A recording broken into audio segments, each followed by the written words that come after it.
Hey everyone, welcome to today's video. If you're new here, my name is Sam and today I'm going to be sharing my top tips on how to use Netgalley as a beginner. For anyone who doesn't know, Netgalley is a website that connects publishers and authors with people who talk about books. So whether you're a book blogger, a booktuber, a bookstagrammer, or just someone who has a Goodreads account, as long as you talk about books somewhere, then you're eligible for a free Netgalley account. Think of it like this: if you're a publisher and you've got a book that's coming out in a few months, you want to generate a bit of buzz about that book, and so Netgalley is a really easy way to do that. Publishers will list books that are usually being published at some point in the next few months, and then as a book reviewer, you can go onto Netgalley and send a request saying that you would like to read that book. If you're approved for a book, you'll get an email which allows you to then log into Netgalley and download the book either to your Kindle or to your phone, or if it's an audio book, you can send it to the Netgalley Shelf app and listen to it that way. When you first sign up for Netgalley, you might find it helpful to look under the Read Now tab. This is where there's books that are available straight away without having to wait for approval, so it can help you to build up a bit of a reputation, if that makes sense. It's worth bearing in mind that there are different Netgalley sites depending on the country that you're from, so sometimes a publisher will be looking for readers in a specific country. For example, because I'm from the UK, I tend to use netgalley.co.uk. Sometimes I've seen that there's a book that's been out in the US for maybe a few months, however the publisher are now looking to promote it to a UK market, and so if you have an audience that's mostly based in the UK, then you're more likely to be approved for it. What I really like about Netgalley is that because you're reading a book before it's officially been published, it means that you can read it and appreciate it and review it without having anything influencing you. Sometimes when I read a book that's been out for a while, I feel that there's this pressure. I feel like I have to like it because so many other people did, and I find that I don't really get that when I read a book through Netgalley, because I'm able to just review it by myself and just focus on how I actually feel about it. I find it really interesting because sometimes I'll read a book through Netgalley and I'll think, okay, this is all right, and then a few months later it'll be released and suddenly everyone's talking about it, and I'll be thinking, are we reading the same book? Whereas I also get it on the other side where I'll read a book and I'll think, oh my goodness, this is amazing.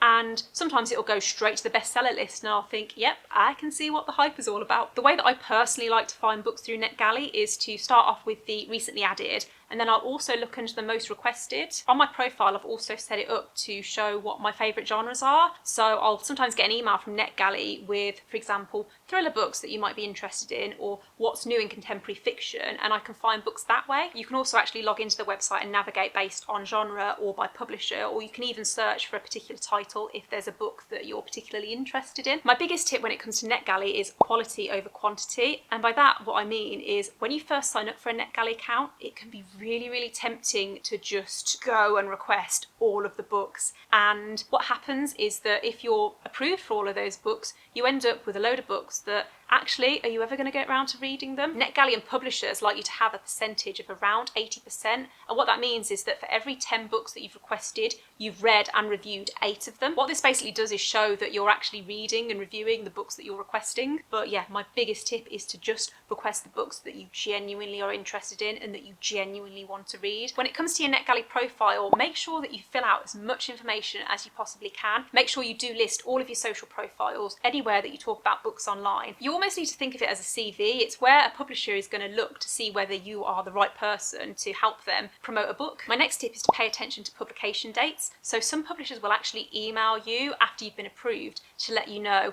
when they would like the review to be shared. Some would like it a week before the publication date, some want it actually on the publication date, and so you need to bear that in mind. What I try and do is put dates in my calendar just on my phone and set myself little reminders so I don't forget. I personally try and wait until nearer the publication date before I actually read a book, just so that the story is a little bit fresher in my mind, and so when it's published I feel a little bit more comfortable talking about it. Or sometimes what I'll do if I don't have much time is I'll read a book way in advance, but I'll write the review and save it so it's ready to go on the publication date. My next tip is to download any books as soon as you've been approved for them. Pay attention to the archive dates, because what that basically means is that after that date, that book you cannot download anymore. However, if you've already downloaded it and you have it on your phone or your Kindle or your laptop, then you can still access it. When it comes to reviewing a book, don't be tempted to write a positive review even if you didn't enjoy the book. Publishers don't expect to receive 5-star reviews for every single book, and I think as long as you're explaining why you didn't like a book and why it maybe wasn't for you, then I don't think there's anything wrong with that. Just don't be rude.